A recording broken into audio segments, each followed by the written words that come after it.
Pronto. Então, nós estamos sendo aí gravados para a nossa reunião.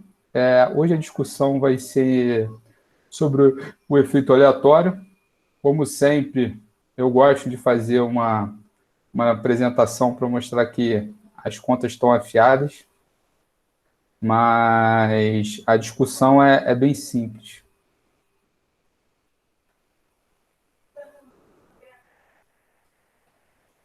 Vamos lá. Tá vendo aqui? Beleza. Então, é o seguinte. A gente sabe que em dados em painel você tem um certo problema. Beta aí, não. Vou apagar isso aqui. XT beta. Ai, meu Deus do céu. Mais o I mais EI de T. E esse termo pode ser tanto fixo quanto aleatório quando eu terminei na aula passada. Se ele for fixo, geralmente a média dele, dado os fatores não observados, é diferente de zero. Obviamente, ele vai ter uma variância também. Tal variância a gente pode assumir como constante ou não. Ela não precisa ser uma constante para todo I. Por quê? Eu estou colocando vários termos para o indivíduo I. Assim sendo, fatores não observados fixos no tempo. A gente sabe também que poderia entrar... Nossa Senhora! Poderia entrar fatores aleatórios, desculpa, fatores fixos do termo between. São fatores que não são fixos no tempo, mas são fixos por indivíduo. Então, você teria E de YT, E e T diferente de zero, e, obviamente, a variância também dependendo do ciclo temporal que eu esteja analisando, para todo o tempo. Então, aqui são fatores fixos no tempo, aqui são fatores fixos para o indivíduo. São características do indivíduo são características de toda a amostra que variam no tempo, mas que para indivíduos elas são iguais. Então, a gente deu exemplo de políticas regionais que, para o Estado e os municípios pertencentes a esse Estado, ela pode, ora, ter a característica within, ora a característica between, conforme eu mostrei na aula passada. Um exemplo dessa característica seria, por exemplo, uma política estadual. E essa política estadual, ela afeta os municípios de forma igual, mas diferentemente ao longo do tempo. Então, assim, quando você propõe a LOA, que é a Lei Orçamentária Anual, você disponibiliza gastos para educação. Então, se você disponibiliza, por exemplo, 10% para educação para todos os municípios, em termos de distribuição de Fundeb, etc., só a título de exemplo, essa política pode variar ano a ano, mas para cada município vai ser igual, se você está fomentando em termos de educação básica. Então, tem toda uma literatura que visa você responder quais são os melhores efeitos, quais são os efeitos mais importantes, se você quer controlar efeitos fixos no tempo, às vezes efeitos variantes no tempo mais fixos para todos os indivíduos, que na realidade nada mais, nada menos que a utilização de uma variável dummy.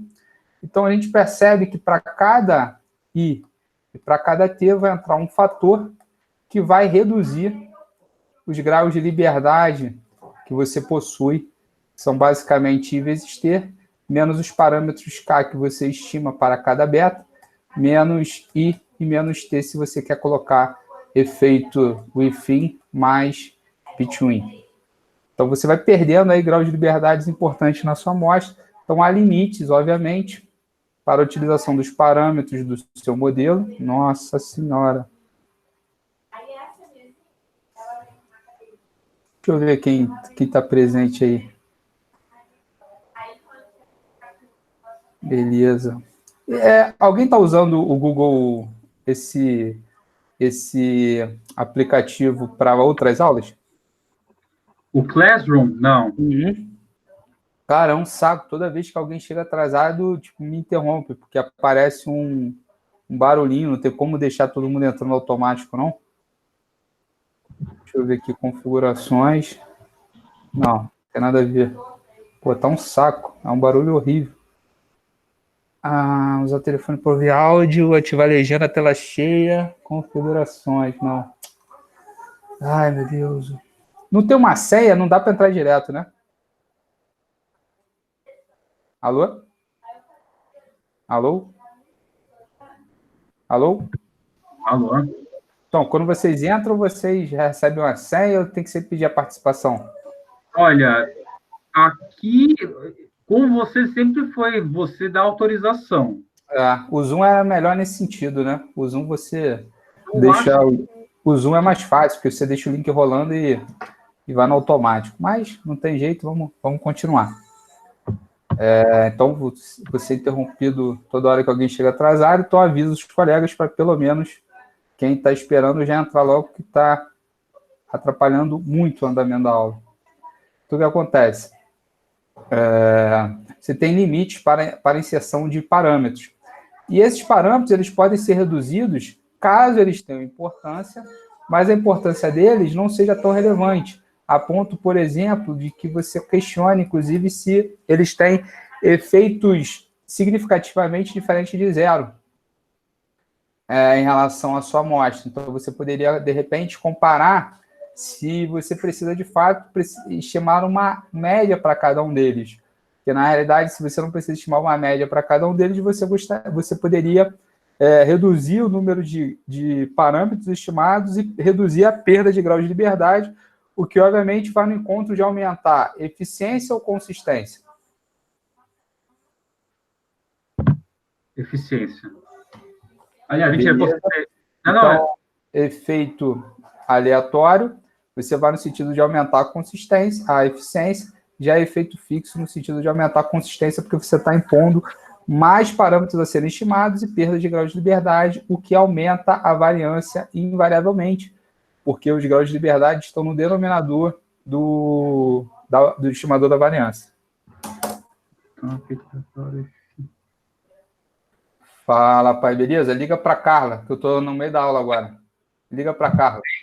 Liga para Carla. Valeu, tchau. Tchau, tchau.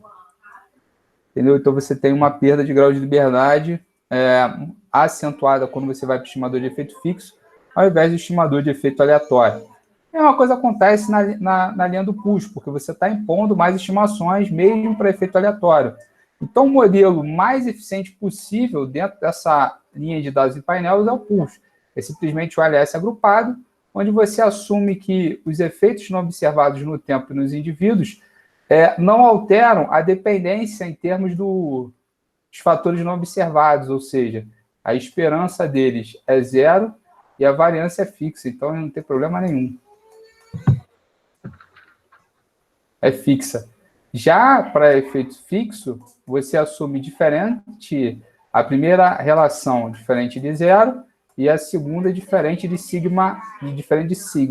Já para efeito aleatório, você vai assumir a primeira relação igual a zero e a segunda diferente de sigma para todo o i. Então, um choque que tem uma perturbação diferente, que você precisa estimar, mas se é um choque, automaticamente ele tem que média? É um choque diferente de zero. Mas, professor, onde... Calma, filhão. Se ele é um choque, ele tem que média? Positivo. Não, se é choque, sempre tem média zero. Como que o choque vai ser média zero se você tá fazendo uma diferença no padrão? Porque o que é a média de um choque? O que é a média? É o valor esperado, certo? Se é choque, eu posso esperar um choque? Ele pode ter... Como assim ele pode ter média zero e desvio padrão diferente de zero? Toda normal, eu normalizo para onde? Não, sim, mas é que eu estou falando o seguinte. Eu estava pensando na minha dúvida, já estava...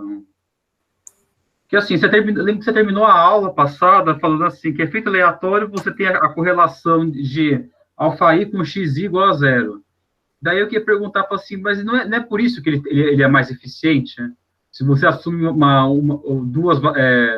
se você assume isso, você acaba sendo uma premissa mais forte do que efeito fixo, e por isso ele acaba sendo mais eficiente?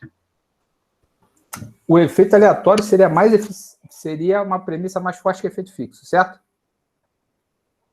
Sim, porque você está assumindo que a correlação entre o alfa I e o XY, ela não tem, ela é igual a zero. Então, Correto, correto. Eu chamei o alfa I, tu está lendo o livro do Woodruff, né? Na verdade, eu acompanhei por videoaula, mas eu chuto que seja pelo Woodruff mesmo. Eu falei a nomenclatura do Woodruff. O meu aqui é o I, mas tem problema não. Pode mandar abraço. Professor. Peraí, deixa só um minutinho. Quem falou? Não, pode continuar, pode deixar ela falar. Tá bom. Fala. Eu não estou conseguindo ouvir o que as outras pessoas estão falando. Não sei. Eu só vejo você respondendo, mas eu não consigo ouvir o que as outras pessoas falam. O que tá vendo aqui? Peraí. Não sei se é alguma configuração da ligação, se é só comigo. Então, Eu tô ouvindo normal. Então tá todo mundo ouvindo normal. Agora eu escutei. Aí, rapaz, então tá. Tanto que eu até cortei a pessoa, eu acho, mas eu não estava escutando. Parece que tu bloqueou aí certas pessoas aí. Não sei o que rolou entre vocês, mas desbloqueei aí seus amiguinhos. Tá bom. Eu pergunto, eu respondo e não tenho o feedback final. Tá bom, tá bom. Ana, tendo esses alunos. Alô?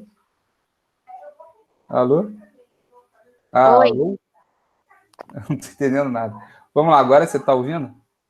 Então, eu não sei com quem você falou agora, mas eu não escutei. Eu só escutei quando uma pessoa, na hora que eu tava falando, falou junto, aí eu escutei. Sinceramente, eu não sei, mas é o Guilherme que eu tô falando. Eu imaginei, eu não tô escutando mesmo. Então desbloqueia o Guilherme. Vê se tu não bloqueou ele sem querer. Pronto, Guilherme, pergunta aí agora. Não, você já respondeu. Só o que eu estava querendo saber, o que era sobre o choque, se você puder voltar. Claro. O choque, você falou alguma coisa que você não espera. Sim, é alguma coisa que é... Lembra que você mencionou, é algo exógeno. Você tinha mencionado que tinha uma política pública, veio uma decisão nova, mudou tudo.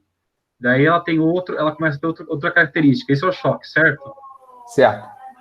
E daí a média zero dele que você está falando é aonde? No nível da sua variável. Então, por exemplo, a esperança do UI, se você está pensando que ele é um choque e deve ser modelado por efeito aleatório, a média dele, com base com o que você desconhece, é igual a zero. Ponto. Porque você simplesmente não conhece nada dele, então você assume que a média dele é zero. Mas ele vai ter algum efeito em termos de distribuição.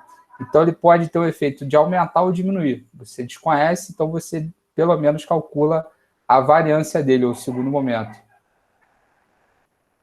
De UI ao quadrado, dado aí você pode assumir que ele vai ter uma variância, um sigma qualquer que você pode chamar. Mas se é um choque, toda vez que você ouvir falar termo choque, tem média zero. Ok. Entendeu? Entendi. Tudo bem? Coral. Certo. Beleza. Bom, isso vale para tudo, tá? Quando você está falando em termos de finanças e por aí vai. Por exemplo, a Covid é um choque. Ninguém esperava. Mas ninguém esperava até janeiro. Aí depois veio os dados e tal. A partir daí já tem um resultado mais esperado.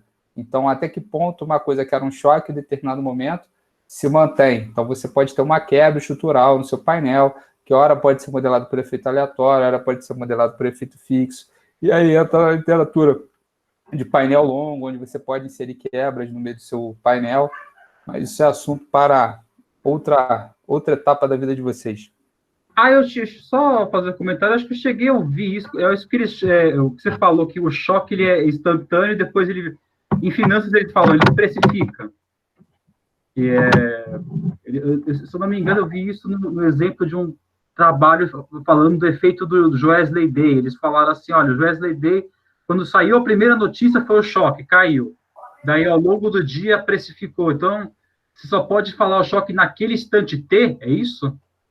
Então você tem um período que ele é não esperado. A partir do período que você já assume que ele já aconteceu, etc., ele passa a ter ou precificação, que é o resultado dele na média, ou quando você faz de precificação, geralmente você está pensando uma variável financeira em termos de preço.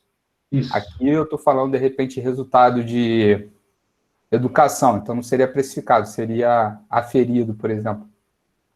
Entendi. Boa? Uhum. Tá ótimo. Tô fritando um pastelzinho aqui do lado aqui, tá bravo aqui. Cheirinho tá grande. Quem já almoçou, quem já jantou aí? Eu. Tá pica, né, burguesinho safado? Tá foda, né, meu irmão? Tá acompanhando aí o Kim Kataguri e o Mamãe Falei. Os moleques estão bolados com o Bolsonaro aí, mamãe.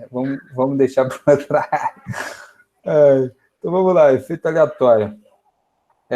Então, mais uma vez, a média vai ser 0, antecipando o que eu já acabei de falar. Assim, a equação base será esse tracinho não é menos, é só um indicador de... Como é que é? Não é um bullet, né? Cara, eu tinha um chefe, cara, que perturbava, que queria que a cor do bullet fosse de tal formato RGB. Eu falava, pô, meu irmão, na boa, brother, pega essa porra dessa cor RGB. Eu ficava puto, mas vamos lá. Então, esse traço é um bullet, então você tem aqui... Não posso desenhar aqui, né? Eu tenho preferência, não seria idioma. Não tem, não. Problema não. Então, você tem aqui um determinado efeito e esse aqui vai ser modelado por efeito fixo e efeito aleatório. Se for efeito aleatório, Guilherme, eu estou dizendo que esse alfa aí, que aí é a nomenclatura do Woodruff para efeitos aleatórios, ele tem que média? Se para efeito aleatório, ele é diferente ela é igual a 0, para efeito fixo é diferente de 0. Isso, moleque. Então, só estou querendo entender a variância dele, o seu comportamento em cima do segundo momento da variável. Tranquilo? Tranquilo. Vocês estão enxergando essa tela aqui, né? Ou não? Estou enxergando a minha cara ou a tela? A sua cara no canto direito e a tela principal. Não, tranquilo. Tem erro não. Espero que deem mais atenção à tela no canto principal. É isso. Então vamos lá, continuando. Se for efeito fixo, o termo não observado tem média diferente de 0. Se for efeito aleatório, ele vai ter média 0. Há duas fontes possíveis, obviamente, de endogeneidade nesse modelo. Uma através do termo do alfa e outra através do próprio termo do erro. Que a gente vai estar livrando a nossa estimativa, a nossa crítica, em relação ao termo do alfa, tá certo? O termo não observado continua apresentando o mesmo problema. Se você não corrigir a endogeneidade nesse sentido, você continua apresentando problemas graves estruturais que não interessa se você está modelando para o painel, não vai resolver. Para além disso, tem muita gente que gosta de falar, estimei por GMM. Pô, legal, malandro. Qual o instrumento que você utilizou e quais foram as equações de equilíbrio que você utilizou para poder estimar os parâmetros? Você não sabe nem responder essa pergunta, o teu GMM não serviu de nada, porque o GMM converge para o OLS se você não utiliza dados em painel. O GMM é só uma nova forma de reponderação. Vou até escrever isso aqui, porque tem uma rapaziada que é meio tarada em GMM.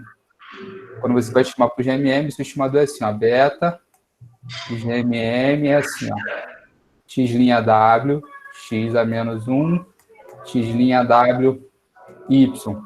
Esse W aqui são as equações que você utiliza para limpar a sua endogeneidade. Se você utilizar simplesmente um Z, você volta para IV. Se você utilizar x' a menos 1, x' você está utilizando 2 SLS. E aí você pode utilizar outra métrica de responder. O que está rindo aí? Alô? O malandro tá vendo um pornozinho e tá ligado aí na aula aí. Quem que tá rindo aí, meu irmão? Porra, os moleques são doentes. Ai, meu Deus do céu. Você utiliza outra métrica. Ai, caralho. Você utiliza outra métrica de reponderação para você poder enquadrar problemas de endogeneidade nesse sentido. Então, não existe nenhuma solução fácil para essa fonte de endogeneidade aqui, tá?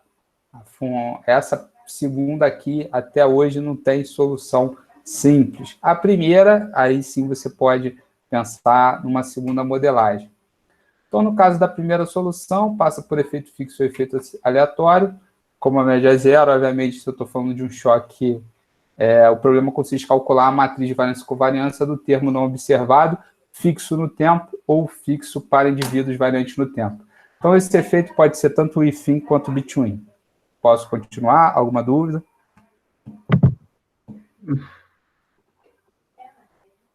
Pode continuar. Só tem um aluno?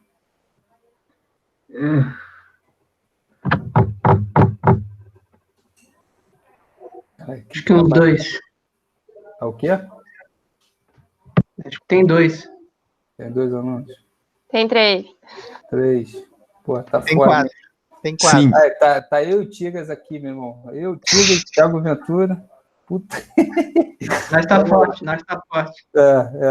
É quanto a quantos? Vocês vão ver na hora da prova.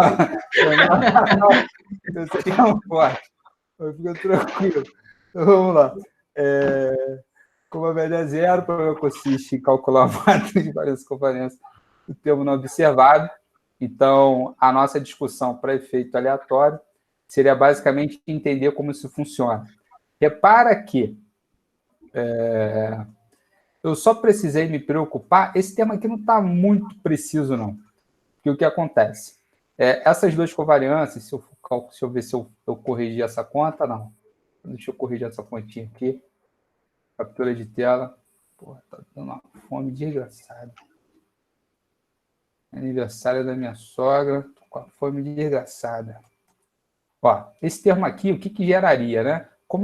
Alguém lembra da forma da covariância?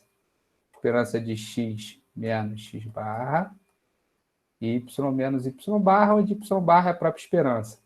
Isso aí faz com que todos os produtos cruzados emerjam. Então, você teria a covariância de alfa com alfa que daria própria sigma 2 alfa. Teria a covariância de U com U também, daria próprio sigma 2 U. A questão toda é que se alfa I precisa ser independente, então esse termo aqui de sigma 2U vezes sigma 2 alfa, esse termo aqui tenderia a ser zero. Porque, obviamente, esse choque seria independente ou exógeno dos termos não observados. Então, você precisa garantir essa exogeneidade para você trabalhar. E aí, como isso aqui é fixo, não varia do indivíduo I. Beleza. Ó, repara que a nomenclatura está certa, porque eu troquei T por S. Então, os erros aqui são independentes, esse fator aqui também é zero. Tá? Então, em dados em painel também não existe dependência, como que a gente chama? Autocorrelação serial no tempo, tá bom? Então, se eu estou alterando o tempo, não pode haver dependência linear do termo dos erros. Isso aí é mensurado pelo teste BP, né? Eita porra. Brace-Pagan para... Não. Não é Brace-Pagan, é Hausmann, no caso. A autocorrelação serial. Então, você calcula a estatística do Watts. Se ela for maior do que 2, ela é negativa. Se ela for menor que 2, ela é positiva. Lembra? Ficar atento a esses detalhezinhos. Então, assim, como não existe independência entre os termos dos erros, são puramente aleatórios e não persistentes, você só vai ter a variância do termo não observado, caso você esteja trabalhando com amostras em tempos diferentes. Por isso que esse termo persiste, porque ele é fixo no tempo ou ele é fixo na ótica do indivíduo, tá bom? Se ele for fixo no tempo, ele é constante no tempo, então uma dummy para todos os indivíduos, ou um efeito aleatório para todos os indivíduos, ou uma dummy de tempo, ou um efeito aleatório para todo o tempo. Então, avançando, a gente pode fazer uma transformação quase if-in para estimar corretamente esse estimador, só que essa transformação por ela não ser a média, nos caberia estimar, mas ser com base na variância, que a gente também estima, mas a gente já vai ter a gente não vai calcular uma variância para todo o tempo, faz com que esse estimador seja não linear. Lembrando que o segundo momento, se a gente está trabalhando com ele é uma forma quadrática.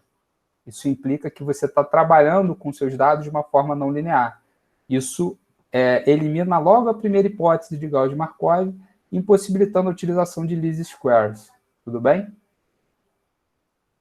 Porque não é linear. Não é linear, entendeu? São parâmetros não lineares. Então, quando você está trabalhando com efeito aleatório, tudo que depender de linearidade, inclusive R2, não é mais discutido.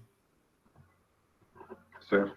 Pode até recuperar depois, calculando a correlação ao quadrado do y chapéu com y, que daria uma ideia de R2, mas não é bem isso que você vai estar calculando. Então, a equação da transformação φ continua sendo nesse formato aqui, ó, da média. Isso aqui se fosse a transformação φ usual. A nova transformação, ela vai depender de uma ponderação gama em relação a essa média. Isso aqui não é um gama, é um lambda. Então, essa transformação lambda aqui é que ela vai me dar a cara da transformação. E ela depende de um primeiro passo, que é a não linear, que ela é dada por uma ponderação entre a variância do termo não observado e a variância do choque, né? Que pode ser fixo no tempo. E aí eu quero perguntar para vocês, para quem está acompanhando a discussão, o que vocês acham? Se essa discussão... Tem alguém tentando entrar agora. Se essa discussão for não... se a variância do termo não aleatório for muito grande já, e o termo fixo no tempo tiver uma variância pequenininha, você acha que essa transformação é mais ou menos necessária? Se a variância no tempo for pequena e mas a variação do lambda for grande, é isso? Não. Se a variância do termo não observado, que é o I, for muito grande em relação da variância do termo não observado, que é o fixo no tempo, que é o alfa. Se a variância do U for muito grande em relação à variância do alfa, como é que você espera que se comporte esse lambda? Ele é muito grande ou ele é pequenininho?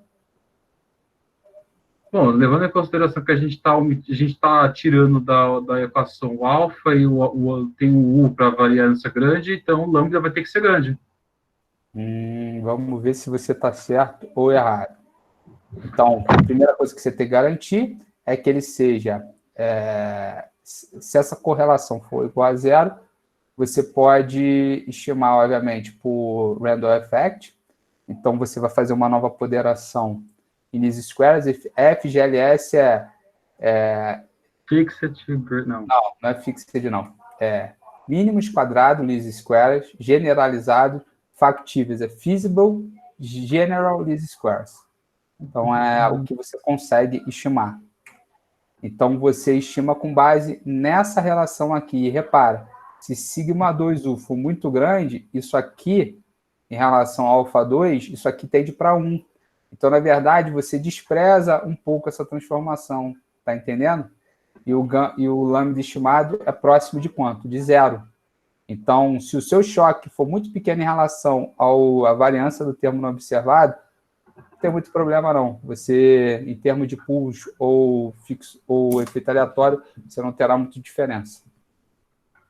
Pera. Se o choque for pequeno, então tanto faz usar o efeito aleatório quanto o efeito fixo? Não, tanto faz usar efeito aleatório quanto pulso.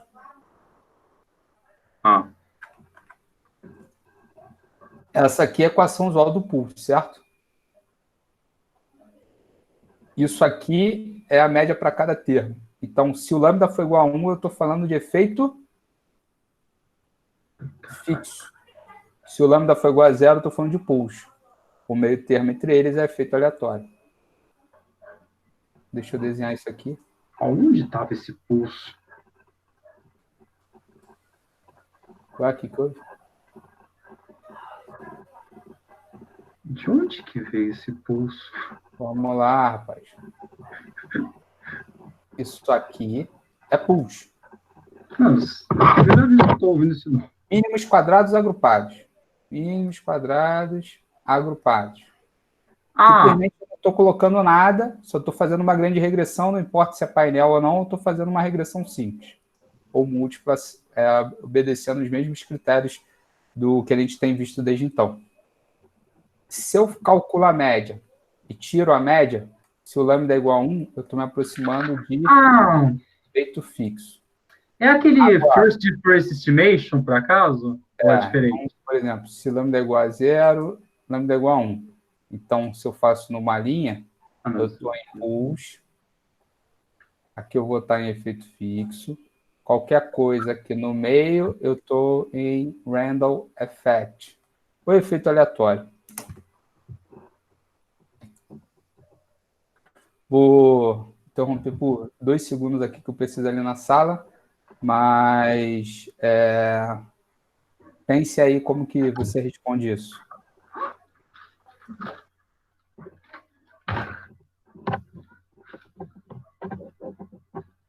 Respondeu o quê?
Voltei. E aí, alguma dúvida? Qual que era a dúvida? Porque a dúvida era se o lambda ia ficar alto ou pequeno, né? A dúvida que você tinha, você deixou, a sua pergunta foi se o lambda ficaria alto ou pequeno, se o então, o não observado seria alto. Olhando para aqui, ó, eu vou abrir isso aqui, ó, sigma 2u em relação a sigma 2u mais t sigma 2 alfa. Então é o seguinte, limite disso aqui tendendo para 1, vai para 1, porque não importa o que está sendo aqui, infinito sobre infinito vai para 1. Se o t for grande, isso aqui fica pequeno, isso vai para 0. Se sigma 2 alfa for grande em relação também a sigma 2u, isso aqui vai para 0 também. E olhando para o outro lado, se isso aqui vai para 1, o lambda chapéu vai para 0. Se isso aqui vai para 0, o lambda chapéu vai para 1. Então, tamanho de amostra e a variância do choque tende a favorecer para uma coisa mais próxima de efeito fixo, e o tamanho do choque original, ou o que eu desconheço, sendo puramente aleatório, tende a favorecer por pulso. E faz um certo sentido, porque o que eu não conheço de forma aleatória, ele é puramente exógeno. Então, assim, se tem muita coisa acontecendo que eu não conheço, se a variância dessa coisa for muito grande, então não vai valer muito a pena eu colocar mais informação. Talvez eu não ganhe informação relevante e perca grau de liberdade. Se eu já tinha um R2 pequeno, eu vou continuar tendo um R2. Eu não vou conseguir aumentar muito esse R2, não vou ter uma precisão maior e nem vou ganhar informação adicional. Porém, se o que eu estou deixando de estimar tem um choque elevado e principalmente o tamanho dessa coisa no tempo for grande, já vale a pena eu pensar nessa modelagem. Entenderam? Certo. Então, se você tiver uma amostra grande, vai para E se eles estiverem relacionados com o X? Não, aí babou. Por exemplo, a única coisa que você pode ter relacionado com o X, esse alfa aqui, se estiver relacionado com X, você vai ter que ir para efeito fixo. Obrigatoriamente. Então, Aí, sem aleatório... Porque ela não vai ter média zero, né? Se ela tem relação com X. Aí vai para o efeito fixo. Entendeu? Boa pergunta. Mas repara, se ela tem relação com X, ela não pode ter média zero, né? Tem alguma coisa que está explicando essa variação, que eu observo. Então, eu não podia assumir que era um choque, né? Sim. Então, por exemplo, uma discussão interessante do jornalismo. Quem defende o Bolsonaro fala que a Covid é efeito aleatório, porque, basicamente, não tem relação com o X que eu estou observando. Quem fala que o Bolsonaro é um bosta está falando que tem relação com o que eu observo. Então, políticas ruins, má utilização da gestão pública faz com que, por mais que seja um choque, eu poderia ter... Por mais que fosse um choque no início, hoje em dia não é mais um choque. Algo que eu poderia modelar. Então, você poderia botar um efeito fixo. Acho que melhor do que isso eu não consigo explicar. Entendi, valeu. Boa. Guilherme vai me xingar aqui que ele é da turma do Bolsonaro. Ai, meu santo Deus. Não, professor, o MBL tá saindo do Bolsonaro agora, meu. Pode crer, tá descolando. Mamãe falei, tá esculachando. Pode crer. Bom, continuando então, né? No R, o que eu fiz aqui? No R, eu estou mostrando aqui como que você faz a estimação por efeito aleatório, é bem simples, né? Você pode fazer um BP teste para sua estimação inicial. A hipótese nula de Brich-Pagan que existe heterocidacidade, e eu não estou rejeitando a hipótese nula. Aqui nesse modelo, com 16%, ela é válida. Então, faz sentido eu imprimir alguma forma de eu controlar ou corrigir essa heterocidacidade. E aí, com base nesse teste, a partir da estimação de pools, ou de OLS, como vocês queiram chamar, eu faço a estimação do mesmo modelo, só que, obviamente, indexando quem é o indivíduo, quem é o tempo, e colocando qual é o meu efeito, que é o efeito aleatório, que em inglês é random. E aí você tem esse resultado aqui, ó. Basicamente, você estima um R2 ajustado, mas esse aqui você não interpreta, que é o modelo não linear, que você interpretaria seria isso. E se você reparar, ele foi muito parecido... Não, acho que não foi muito parecido, não. É 1.2, né? Vamos ver qual é o resultado original. De pools. Não, esse aqui é efeito fixo. O pools era 4.94. Então, foi um pouco diferente do efeito de pools. Estão observando? Deu 4.94. Então, não dá para confundir o mesmo estimador. E aqui, em efeito aleatório, você estimou para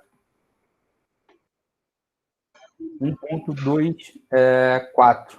Então, 3 vezes maior. Da onde que eu consigo identificar que existiu uma diferença significativa? Através do BP teste, que havia heterocidacidade, então você tinha problemas aí de um choque não observado que estava complicando um pouco a sua estimativa. Tudo bem?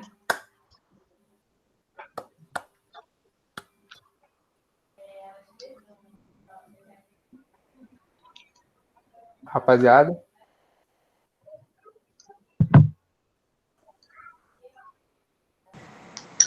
Tudo bem, professor.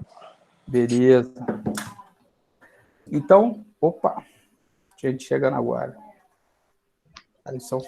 Vamos lá. Então, como que eu comparo efeito fixo com efeito aleatório? Já antecipei na aula passada, você vai utilizar algum método para fazer uma comparação a posteriori. você vai ter que estimar os dois modelos e fazer uma comparação com base nos resíduos estimados. Então, o que você vai fazer? Você vai utilizar o resíduo do modelo restrito, o resíduo do modelo livre no modelo restrito, para saber se ele é significativo. Se ele for significativo, é porque alguma hipótese do modelo livre, alguma hipótese que você relaxou no modelo livre, não deveria ter sido relaxado no modelo restrito. E aí você, primeiro de tudo, tem que saber identificar. Numa comparação entre efeito fixo e efeito aleatório, o modelo livre seria qual? Respondendo, efeito fixo. O efeito aleatório é uma hipótese mais restritiva do que o efeito fixo. Por ser mais restritiva, ela compromete a consistência vis-à-vis a eficiência. Então, se os dois estimadores forem bem parecidos, você pode tiverem resultados ajustados bem parecidos, ou o resíduo de um utilizado no outro não der nenhum ganho em termos de consistência, não der nenhum ganho em termos de acurácia na estimação, você vai ficar com o efeito aleatório. Se houver diferença significativa, puta que pariu. Quem é que está aí batendo no computador?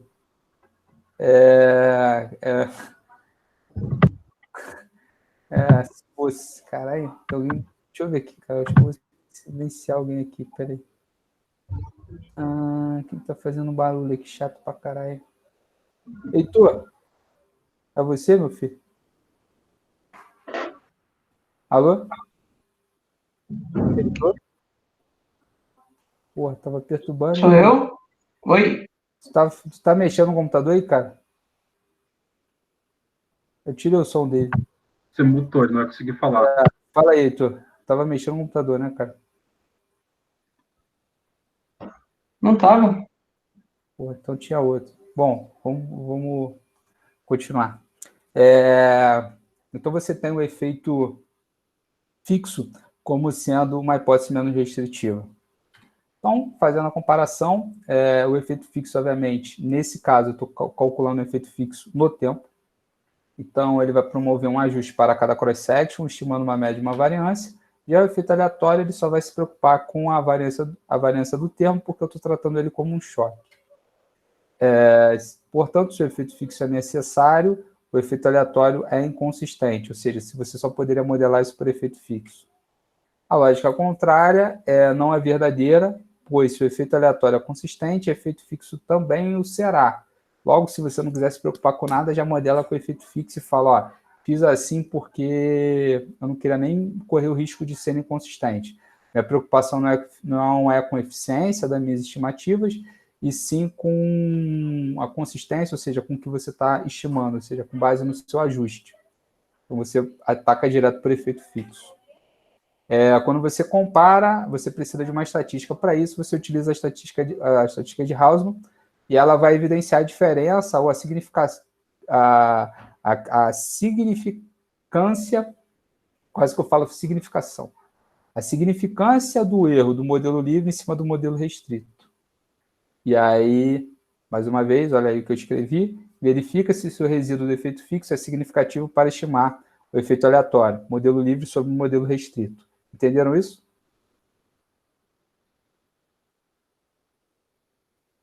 Caralho.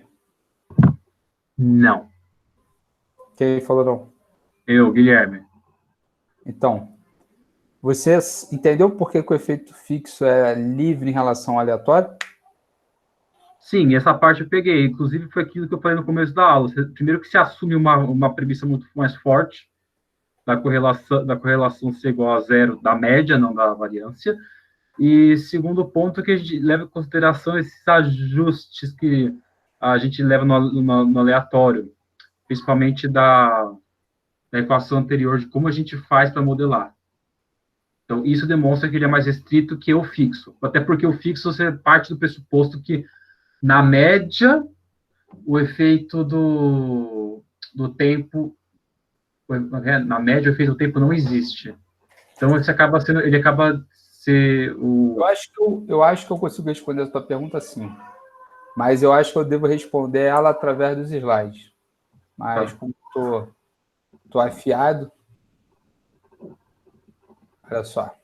Como é que o teste de Hausmann funciona? Você vai fazer a estimação de y e t em relação a x e t mais beta, mais o I, mais o E e T. Vou pegar o resíduo disso aqui, certo? O resíduo disso aqui tende a ser ortogonal a x e t. Esse resíduo aqui do modelo livre, certo? Certo. Aí o que você vai... E, obviamente, ele tem que ser ortogonal a o valor previsto desse cara aqui. Aí o que você vai fazer? Você vai pegar esse resíduo do modelo livre e vai jogar ele no modelo restrito.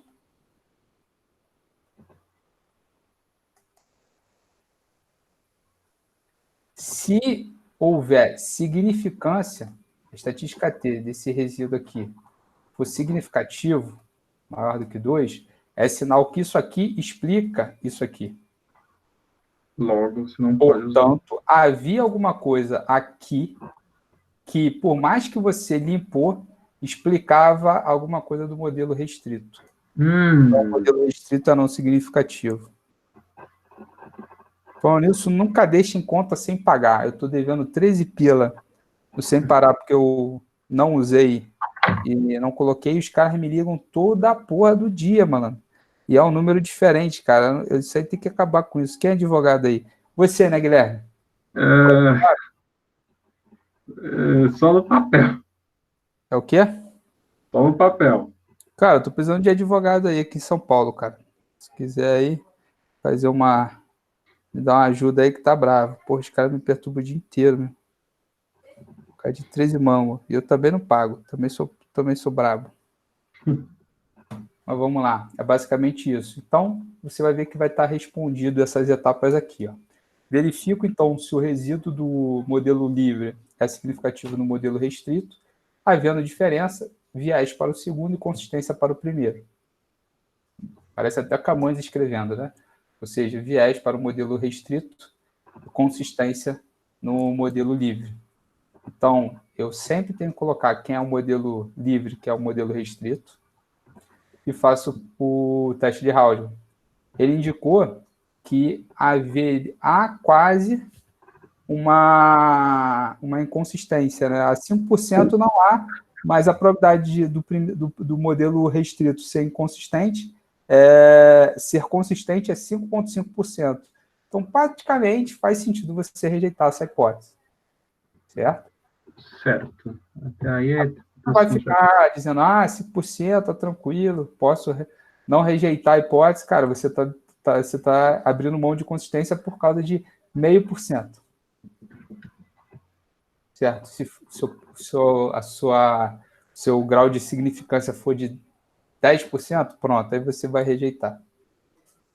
Se você rejeita a hipótese, você aceita o modelo aleatório? Não, olha só. Fixo. Se você rejeita, eu tenho que ficar com o efeito fixo. Porque qual é a hipótese alternativa? Um modelo inconsistente. Qual modelo inconsistente? Obrigatoriamente, modelo restrito ou livre? O livre? Não, o O restrito. restrito. Porque o restrito ele está assumindo hipóteses simplificadoras. Ah, entendi. Tá bom. Show? Então, agora vamos trabalhar um pouquinho essa discussão de efeito fixo no tempo, né? Como que você poderia modelar isso? Então, aqui eu estou colocando a transformação o ifim, que é fixo no tempo, tá certo? Eu poderia colocar a transformação between, peraí.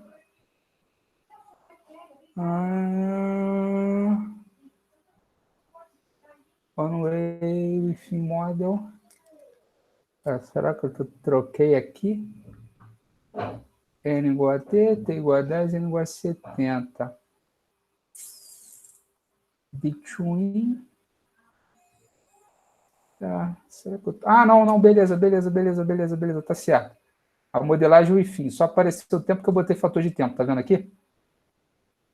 Estão enxergando? Ou não? Rapaziada? Sim, dá para ver. Então, Estamos vendo o o slide. within é fixo no tempo. E aí eu coloquei um fator no tempo para aparecer aqui. Então, eu estou modelando dois efeitos. O within e o between. Beleza? Certo. Isso aí. E aí eu calculei um efeito para cada tempo, para cada indivíduo. Minha amostra era pequenininha. eu tinha n igual a 70, e aí estimei quantos parâmetros? 1 mais 10, 11, mais 7. Eu estimei 18 parâmetros. Perdi 18 graus de liberdade, sendo que eu tinha 70 observações. Então, praticamente, quase que eu esgotei as possibilidades do meu modelo aqui. E aí, quando eu fui ver, os graus de significância ficaram bem pequenininhos. O R2 ficou elevado, tá? Ficou 0,23, mas, obviamente, o R2... é isso mesmo, o R2 ajustado ficou pequenininho. Por quê? Quem lembra da forma do R2 ajustado? Era N menos K, alguma coisa em cima. Tem que lembrar, meu irmão. Ó, Ai, professor. deixa eu ver se eu consigo escrever aqui. Eu aprendi o R para não lembrar a conta. Ajustado é igual 1 menos R2. Eita, que porra é essa? 1 menos R2 vezes... Caralho, agora o professor tá vacilando. 1 menos R2 vezes 1 menos... vezes K... T menos K... Caralho, peraí. N menos K sobre K menos 1. Vamos ver se vai fazer sentido. Não. É assim, ó. 1 menos R2. Agora sim. N menos K sobre K menos 1. Acho que agora está fazendo sentido. Porque quando o N é muito grande, se N for para infinito, isso aqui... Se N for para infinito, isso aqui... Se N... Porra, tô ficando maluco. Não pode ser isso. Será que eu esqueci a forma? Se N for muito grande, for para o infinito... É n menos 1 sobre n menos k, professor. Tá. Porra, caralho. N menos K. Beleza, então vamos lá. Se o N for para o infinito, isso aqui não faz diferença, então vai para 1. 1 menos 1 mais R2 vai para o R2. Se o K for grande, isso aqui tende para quase zero, para quase infinito, né? Então, isso aqui fica grande e essa diferença fica significativa. Então, você fica com, na realidade, 1 menos 1 mais R2, 1 mais R2 vezes alguma coisa muito grande, menos 1, que é uma coisa muito grande, o R2 também está entre 0 e 1, então isso aqui fica muito menor do que o R2. Então, tudo depende da relação N menos K. Se o N é muito grande em relação a K, não vai ter muita diferença. A aproximação de N com K faz com que você tenha esse comportamento aqui. Um R2 elevado, 0,23, mas o R2 ajustado próximo de 0, indicando que seu modelo perdeu muitos graus de significância relevante. Para finalizar, eu estou comparando aqui, ó, pelo teste F, se existe significância entre os dois modelos. O efeito fixo e só o IFIM mais o between. Para saber se eu ganhei relevância, né? Se aquele R2 de fato é diferente mesmo, porque eu estou estimando dois modelos diferentes. E aí o que aconteceu, com a probabilidade de 30%, os modelos são iguais. Tá certo? Você não teve efeitos significativos. No teste F, de significância conjunta, não identificou a diferença entre os dois modelos, indicando que a transformação só o IFIM já bastaria, você não precisaria fazer o efeito between, beleza?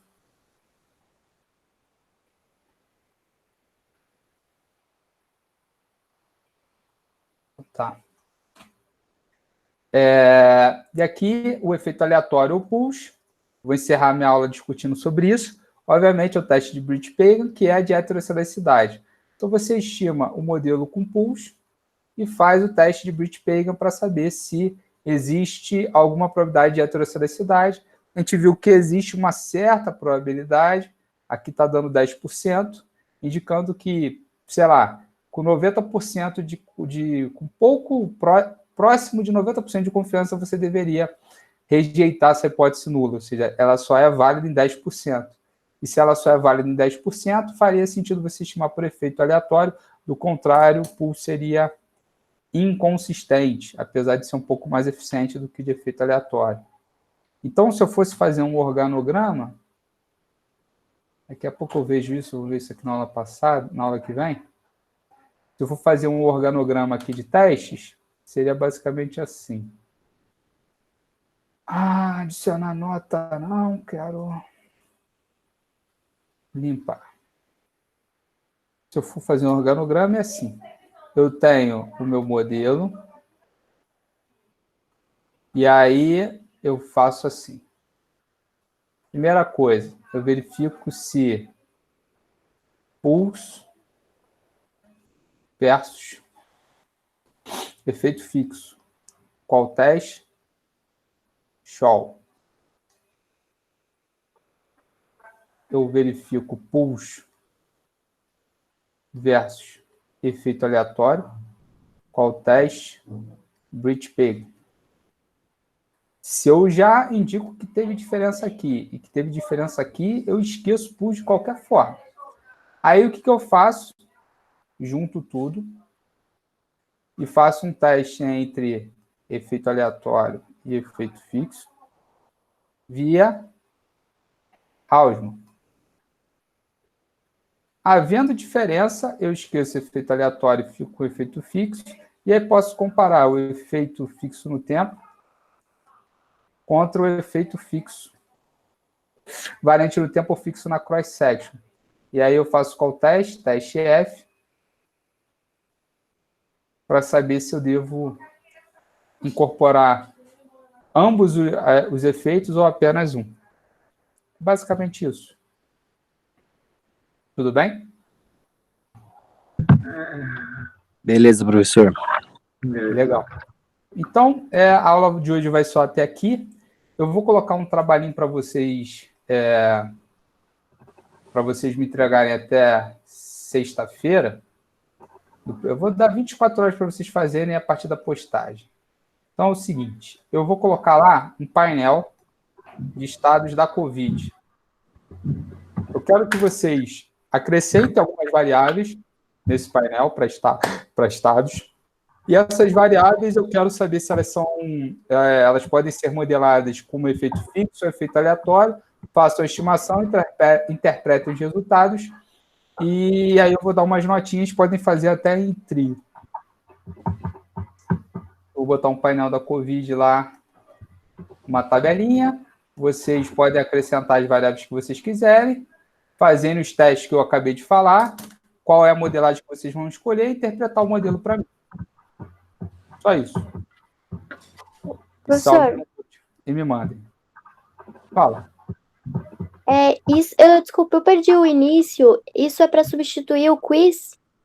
Eu vou voltar para substituir o quizzes, porque eu tive um probleminha com alguns alunos reclamando que isso aí envolveu quase o reitor, reclamando que eu estava fazendo avaliação síncrona, sendo que o quiz é depois que a aula acaba e ele fica aberto até o último preencher. Para agradar aí a turma que provavelmente não está acompanhando a aula, mas gera ruído, eu estou fazendo esse trabalhinho aqui, e aí elimina todos os quizzes de dados em painel, porque basicamente pega toda essa parte que a gente veio discutindo. Mas os outros vão continuar, o que a gente já fez? Claro. Tá. Como é que professor, o cara falou? Isso aí, irmão. Fala. Você vai passar uma lista de exercícios igual fez da P1?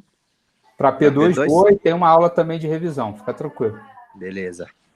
Tá, então no nosso cronograma, a gente ainda tem aula no dia 15, aula no dia 20, que vai ser a revisão, então vou passar uma lista na sexta-feira, aula no dia 20 para tirar as dúvidas e a prova no dia 22. Só que essa prova no dia 22 com 24 horas. Então, eu estou pensando como que eu vou disponibilizar para vocês, se vai ser um Word, para preenchimento e por aí vai. Quando o senhor vai postar o trabalho? Não, eu posto agora. Quando eu postar o trabalho, eu vou tentar postar hoje. Vai ser só uma tabelinha e vocês fazem as estimações. Eu não vou dar nem muita informação. Eu vou criar uma aba, um trabalhinho ali no Google Class para vocês postarem o trabalho resolvido. Eu vou postar a tabelinha. Posto hoje ainda. E eu posto hoje também a avaliação da disciplina, tá bom? Para vocês avaliarem aí. Sei que a gente teve uma quebra estrutural, mas em termos da continuidade da disciplina, mas como eu ainda tinha sido um dos primeiros a antecipar que problema aí da Covid e tal, então acho que ficou dentro do padrão. Obviamente, as aulas presenciais elas têm um efeito melhor, mas continua sendo válida a avaliação de vocês, sejam sinceros, e é isso. Tudo bem? Tudo bem. Beleza. Beleza, professor. Um grande salve aí para vocês. Até sexta-feira. Até, professor. Valeu. Até, Salve aí. falou. Valeu, Ô, professor. tchau. Valeu, professor. Fala, meu irmão. Fala. Valeu. Tchau. Alguma coisa? Ah, não, foi um valeu. Tchau, um abraço. Tchau, tchau.